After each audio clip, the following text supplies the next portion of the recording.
Hey everybody, this is Jen. Welcome to the homestead and welcome to my channel. So today I am going to take you on a tour of the garden of my jungle, the July edition. You guys may have seen my first jungle tour back at the end of last month, but I'm going to take you out and show you kind of what's going on. A disclaimer, a note, a viewer discretion, if you will. If you're a person who loves seeing well-manicured, weed-free gardens, this is not the video for you. And I would suggest that you just stop right here. Because my gardens in no way, shape, or form fit that description. But hey, if you don't really care and you like the all-natural look that's going on, well, follow me along right here on Garden Jen's Journey.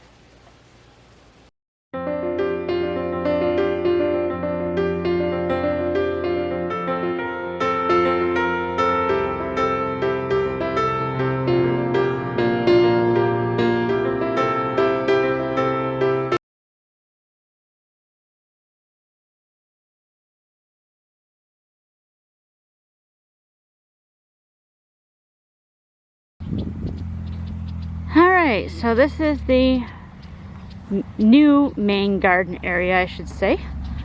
Was put in here last year. And it's a big size garden area. She's about 3,000 square feet. So that's a nice size garden area. Like I said, it is not immaculate. It is not weed free. It is what it is. So we have some things that are going good, some things that are not, and it's not because of the weeds, so don't start saying it's because of the weeds. It's because of the weather that we've had here. We've had some really, really rough weather. But we have transplanted, and this is to show, yes, you can.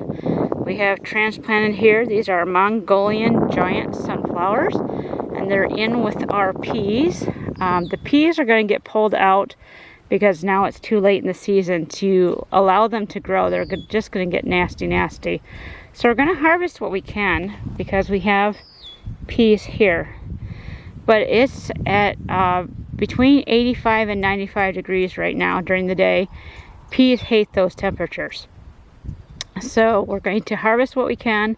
These are supposed to be the snap peas that have, the peas that you can eat out of the pod. They're more like sugar peas right now, snow peas, things like that, because the peas have not had time to ripen in the pod. But again, it's so warm that we're just going to pull them out, and I'm actually going to plant more of my tomatoes here instead, because you got to do what you got to do in this wacky heat. And then we have onions that are growing here. Over here, it's kind of hard to see, but we have, these are our pole beans that we've got going on. Purple blue-hide pole beans, I think is what they are. I can't remember exactly. There's been so many things we've had to replace because the other stuff have died because of the weather. But I'll know more when they start growing, but I think these are the blue hides. So it's going to take them a while to get going again. Our tomatoes are finally starting to take off. Again, like I said, we haven't had rain for almost 2 months. And then all of a sudden we got 4 inches of rain. And we've watered this garden almost every single day. And there is a big, huge difference between just groundwater and the water that comes from the sky. I don't know if you guys have noticed that, but you can water and water and water, and sure, you'll keep your plants alive, but once that rain from above hits, there's minerals and stuff that's in that rain that just makes your garden come alive, and the difference is like night and day. So these are our dragon's tongue beans. And they've been struggling for a bit until we started getting some rain. Now they're starting to really look good. They're getting some nice lush foliage on them. I haven't seen any blossoms yet, but I think we are almost there. So everything's behind by about 2 weeks, 3 weeks, depending. But we're getting there.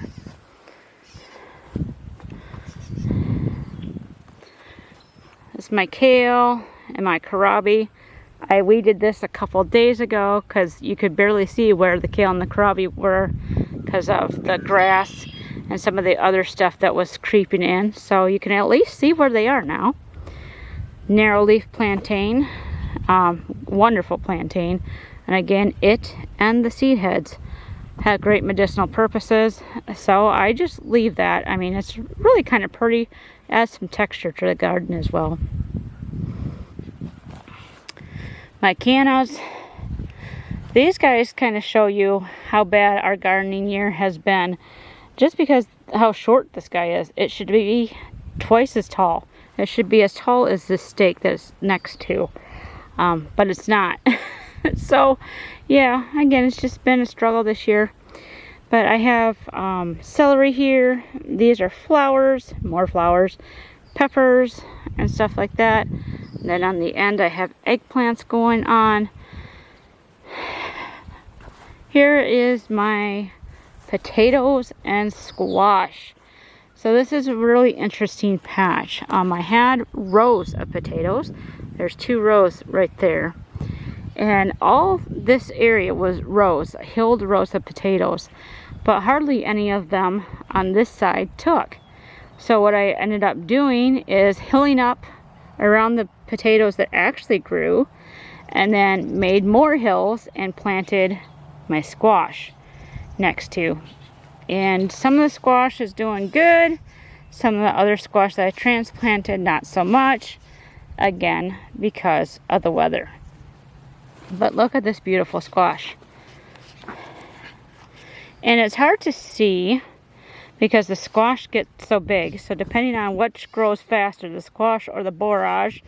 It's hard to see in here, but the borage is in here. You can see the borage right here. But yeah, there's absolutely no sign of squash bugs or squash vine borer disease yet in these plants. I actually have some fruit growing on this one. Isn't that cool? So yeah, very, very healthy looking plants. So, I think we might have learned something new that's very beneficial to our plants and might help us have less of a headache with our squash. I will keep you guys posted because this is very, very interesting. Our corn's doing pretty good. I'm excited. This took a while to get going, again, because of the weather, but it's looking really, really good. I was hoping to be able to plant 2 varieties of corn this year. I was going to plant the dry corn, and then once it started growing, I was going to plant the sweet corn because their timing of harvest is different. Dry corn, of course, needs a longer growing season than your sweet corn does. But I didn't get there with the sweet corn, unfortunately. But that's okay. This is good as long as we can keep the coons out and the deer out and things like that. But this is Bloody Butcher corn. And I don't like the name, but you know, it is what it is. But it is that color of corn. It's a very red corn, so I can see how it got its name. You know, but I grew it because it's supposed to be very prolific as far as growing very well and putting out lots of goody ears that you can use to make your cornmeal and grits and things like that, which is why I grow corn mostly, is to make cornmeal and grits. My husband and I do like the occasional sweet-eared corn, but I grow corn for preserving, and I don't like canned corn. When I make it from home, it turns all nasty. I don't like it. And freezed corn just does not work well for us either. So dry corn is the corn that I like to grow here on the homestead. Again, it's kind of hard to see because of the weeds here. But I have some wonderful things that are growing in here. I have some trees. These trees will be part of our windbreak. So we have, this is a popple. We got some popples. This one's going to be most likely transplanted because it's kind of too close. But we're just letting it be right now. We'll transplant it later. But we got popples. And then we also have watermelon. Lots of watermelon. We also have some northern spruces. And they're kind of hard to see because the lamb's quarter is starting to suffocate them again. Like I said, lamb's quarter grows like crazy. That's what's all over my garden right here. This is all lamb's quarter. Which you can pull it and eat it, like I said. Not a problem. But this is a lot of lamb's quarter. And then, there's a spruce right there. You can kind of see the baby spruce there. But I have these again. These guys are all transplanted sunflowers. So yes, you can transplant them. And then I also planted some seeds in the ground. I generally don't do that because we do have things that like to dig up the seeds and eat them, which is why I grow a lot of things in winter sown containers and in the flats first, then transplant. So critters aren't eating the seeds. I can actually have plants. Got some cucumbers going on. Got some buckwheat going on. Some calendula starting to come up. And you can just see how hot and dry it's been because cucumbers hate the heat too. They like the more cooler temperatures. And then I planted some more kohlrabi here. Let's see. Oh, it's starting to sprout. See the little sprouts here? Let me see. Zoom me in. See the kohlrabi there.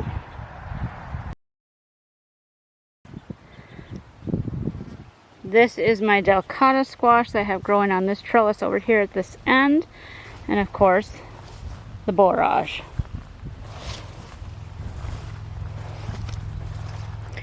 And then right here, kind of hard to see because they're so tiny, I have dill. And then this is more kohlrabi here. This is a 3-year-old maple tree. It's slowly been growing.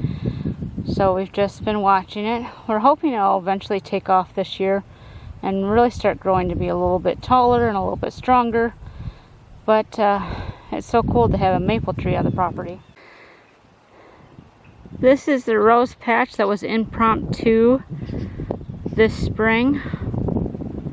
So I have, if I remember right, 16 roses here that a friend gave me. She gave me like over 20 roses.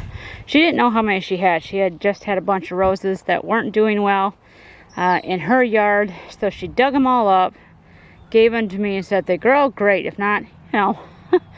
So I believe there is 16 here. Each stake represents a rose. And then I've got like 4 of them that have actually started to flower. So that's really cool. And then these are my currants over here. Currants and gooseberries. And they've been struggling.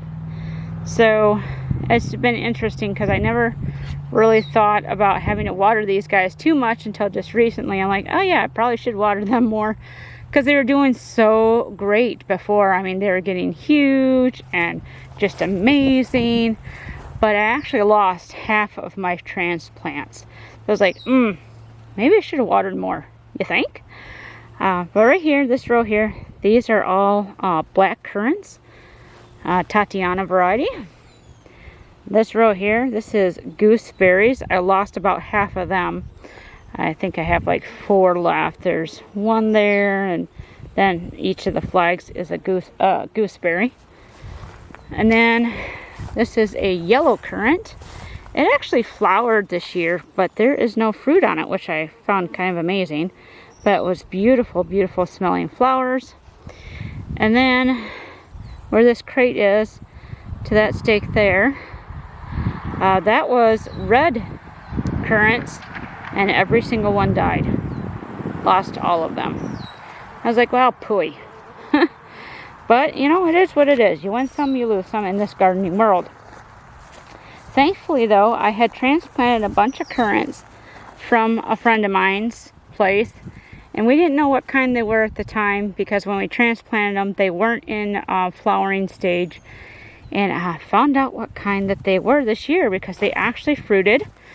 Let's see if I can show you, or if the birds ate them all. Well, it looks like the birds pretty much ate them all.